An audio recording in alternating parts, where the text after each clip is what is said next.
Pollution کرتے ہو؟ کیوں interchangeable بناتے ہو؟ اے اہل کتاب کیوں حق کے ساتھ باطل کو ملاتے ہو؟ وَتَكْتُمُونَ الْحَقَّ، تکتمون قتم یعنی چھپانا،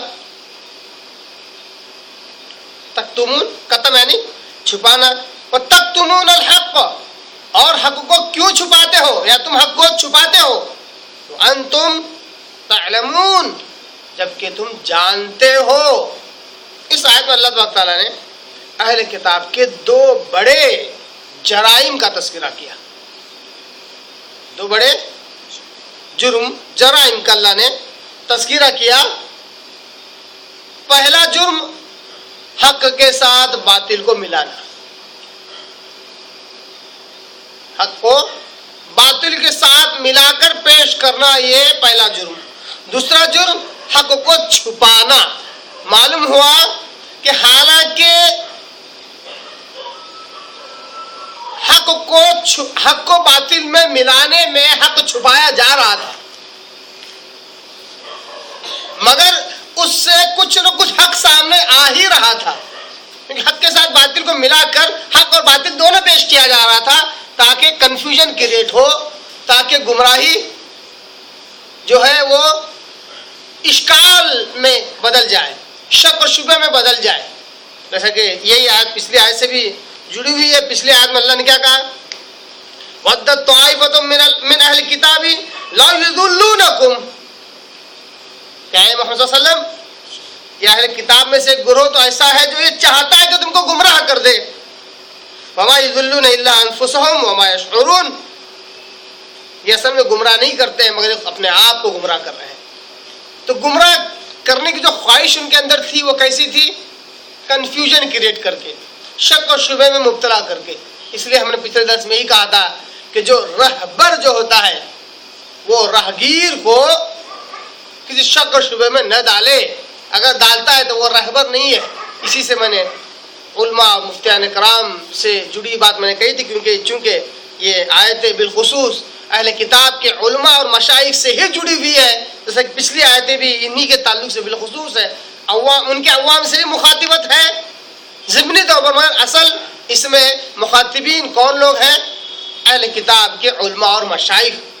یہ سارا ماجرا جو نکلا وہ یہیں سے نکلا کہ آپ صلی اللہ علیہ وسلم کے پاس نجران کا ایک وفد آیا، عیسائیوں کا، جو عیسائیت کا بڑا اچھا خاصا علم رکھتے تھے، مگر اپنے غرور اور گھمنڈ میں وہ خود بھی گمراہ تھے اور اپنے ماننے والوں کو انہوں نے گمراہ کر رکھا تھا۔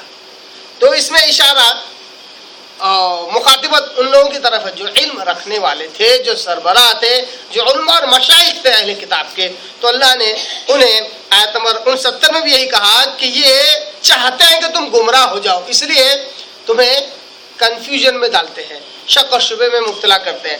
آیت نمبر 71 میں بھی 69 کے بعد 70 اس پر 71 میں بھی اللہ نے یہی بات کہی کہ اہل کتاب کے جو علماء ہیں وہ حق کے ساتھ باطل کو ملا کر پیش کرتے ہیں۔ اللہ نے کہا کہ یہ کام تم کیوں کرتے ہو؟ وَتَكْتُمُونَ الْحَقَّ، اور حق کو چھپاتے بھی ہو، اور یہ جو دو جرم تم کر رہے ہو اس کا علم تمہیں اچھی طرح ہے کہ یہ کام تم کر رہے ہو، اور یہ جرم کی انتہا ہو جاتی ہے۔ اس جرم میں گھناؤنا پن اور بڑھ جاتا ہے جبکہ تم یہ کام جان بوجھ کر کرو۔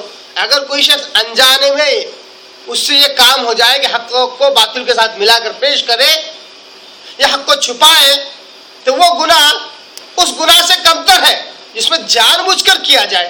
تو اللہ نے کہا وَأَنْتُمْ تَعْلَمُونَ، جبکہ تم اس بات کو جانتے ہو کہ یہ حق ہے اور یہ باطل ہے، دونوں کو ملا کر خلط ملط کر کے عوام کے آگے پیش کرتے ہو، اور تمہیں معلوم ہے کہ حق ہے تو کبھی اس کو بیان ہی نہیں کرتے۔ ایسا کیوں کرتے ہو؟ اللہ نے سوال کیا۔ یہاں اہل کتاب سے مراد اہل اپنے یہودی ہیں اور عیسائی ہیں بالخصوص۔ اور اگر ہم نبی صلی اللہ علیہ وسلم کی زندگی کو ہم دیکھیں، آپ صلی اللہ علیہ وسلم کی سیرت کو ہم دیکھیں، تو بالخصوص قرآن مجید کی آیت اہل کتاب کا جو لفظ اللہ استعمال کرتا ہے وہ یہودیوں کے لیے بالخصوص استعمال کرتا ہے، کیونکہ آپ صلی اللہ علیہ وسلم کے اطراف مدینہ منورہ میں یہودیوں کے 3 بڑے قبیلے رہا کرتے تھے اور انہی سے مسلمانوں کا سابقہ بھی پڑتا تھا. اس لیے اللہ تبارک تعالیٰ نے انہی یہودیوں کے 3 بڑے قبیلوں سے مخاطبت ہوتے ہوئے اللہ نے اہل کتاب کہا ہے. ضمنی طور پر عیسائیوں کو بھی اللہ نے ان کے ساتھ شمار کیا ہے.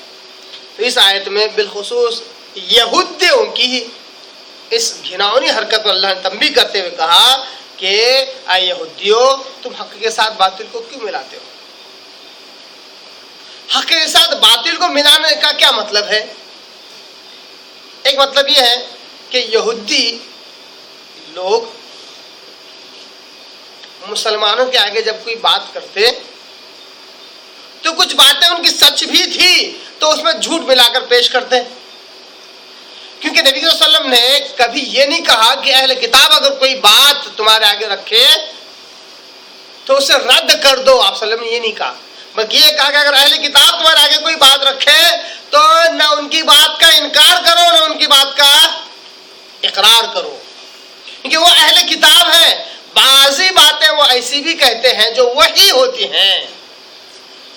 جیسے بہت سارے حدیث ہیں جن کو اشارت طور پر آپ کہہ کے رکھ رہا ہوں کہ اہل کتاب کے کچھ چند علماء آتے ہیں اور آپ سب سے سوال کرتے ہیں کہ جنتیوں کا کھانا کون سا ہے. بچہ ننیال یا ددیال کی طرف جاتا ہے تو وہ کیسے جاتا ہے؟ 2-4 سوالات ہوتے ہیں، آپ سب اس کا جواب دیتے ہیں کہ ہاں بالکل ہے محمد صلی اللہ علیہ وسلم تم نے سچ کہا. یہودی اگر آپ سے سوال کرتے ہیں، آپ وسلم کے جواب دینے پر کہتے تم نے سچ کہا. یعنی انہیں معلوم تھا کہ جنت میں کھانا یہی ہے. بچہ کس طرف جاتا ہے بخاری کی حدیث میں اس کا تذکرہ ملتا ہے. تو گویا کہ ان کے پاس بہت ساری باتیں ایسی تھی جو وحی سے تھی، سچ تھی، مگر اس سچ کے ساتھ مسلمانوں کے آگے مسلمانوں کو دھوکہ دینے کے لیے یا گمراہ کرنے کے لیے کیا کرتے تھے؟